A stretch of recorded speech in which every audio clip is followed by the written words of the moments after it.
क्या आपके घर में भी दो बच्चे हैं और दोनों सारा दिन झगड़ते रहते हैं? तो ये वीडियो आपके लिए है, क्योंकि इस वीडियो में हम बात करने वाले हैं कि सिबलिंग्स के बीच में, भाई बहन के बीच में आपसी तालमेल हम कैसे बिठाएं। हम क्या ऐसा करें कि दोनों पूरा दिन झगड़ा ना करें।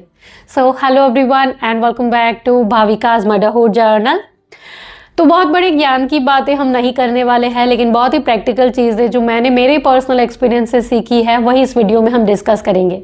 तो सबसे पहले तो आपको दोनों के बीच में कंपैरिजन नहीं करना है। जनरली हम ऐसे करते हैं कि आपका बड़ा भाई देखो ये तो 4 रोटी खा लेता है, आप तो कुछ भी नहीं खाते हो, या फिर आपका छोटा भाई देखो ये तो एग्जाम्स में ज़्यादा मार्क्स स्कोर करता है, या फिर और भी कोई भी चीज़ के लिए बच्चों के बीच में कंपैरिजन आपको नहीं करनी है। इससे क्या होगा कि दोनों के मन में एक दूसरे के प्रति नफरत पैदा होती है। उसको ये लगेगा कि हाँ इसकी वजह से मुझे सुनना पड़ता है, तो वो नफरत करेगा उसको। तो कंपैरिजन आपको नहीं करना है।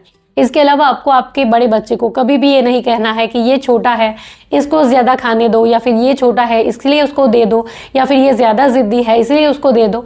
इससे क्या होगा कि आपका जो बड़ा बच्चा होगा उसको ये लगेगा कि हाँ इसी को ज़्यादा बेनिफिट होता है। वो आपसे तो चिढ़ेगा ही चिढ़ेगा, लेकिन आपका जो छोटा बच्चा है उससे भी चिढ़ेगा।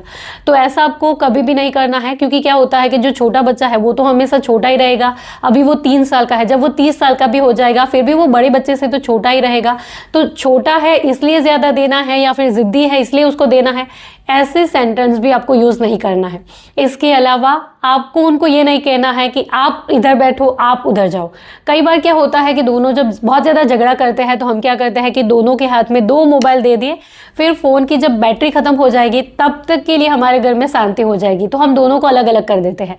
ऐसा आपको कभी भी नहीं करना है। इससे क्या होगा कि वो दोनों आपस में तालमेल बिठाने की कभी कोशिश ही नहीं करेंगे, दोनों एक दूसरे के साथ कभी एडजस्ट ही नहीं कर पाएंगे। अभी तो वो छोटे हैं, बड़े होने के बाद भी दोनों के बीच में तालमेल कभी नहीं बिठेगा।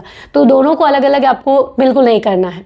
इसके अलावा आप क्या कर सकते हो कि आप 2 प्लेयर्स वाली गेम लेकर के आ सकते हो, जैसे कि लूडो हो गई, कैरम हो गया, चेस हो गई। तो इससे क्या होगा कि दोनों जब साथ में खेलेंगे, चाहे थोड़ा बहुत झगड़ा भी करेंगे, लेकिन दोनों एक दूसरे को कोऑर्डिनेट करना सीखेंगे। फिर वो उसको ये लगेगा कि अगर मैंने मेरे भाई से या फिर बहन से झगड़ा कर लिया तो फिर मेरे साथ खेलेगा कौन। तो आपको 2 प्लेयर्स वाली कुछ गेम्स ज़रूर से ला करके उनको देनी है। इसके अलावा आपको बच्चे को शेयरिंग करना बचपन से ही सिखाना है, क्योंकि क्या होता है कि 2 बच्चे हैं तो हम हमेशा उन दोनों के लिए अलग अलग चीज़ें लाते हैं।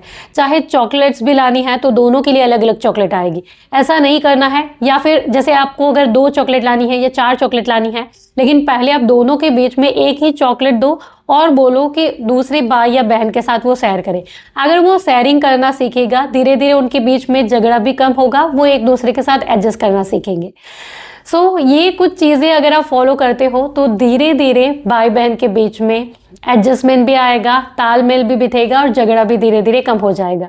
So this is all for today. I hope कि मेरी ये सारी बातें, ये छोटी सी इन्फॉर्मेशन आपके लिए ज़रूर से यूज़फुल रही होगी। अगर मेरे इस वीडियो से आपकी कोई भी मदद हुई है, वीडियो अगर आपके लिए यूज़फुल था, तो इस वीडियो को लाइक और शेयर ज़रूर करिएगा। चैनल पर नए हो तो सब्सक्राइब कर लीजिए ऐसे और वीडियोज़ के लिए। इसके अलावा और कुछ अगर आप मुझसे पूछना चाहते हो, कुछ बताना चाहते हो, तो आप मुझे नीचे कमेंट बॉक्स में ज़रूर से लिख सकते हो। Thank you for watching this video. Bye bye.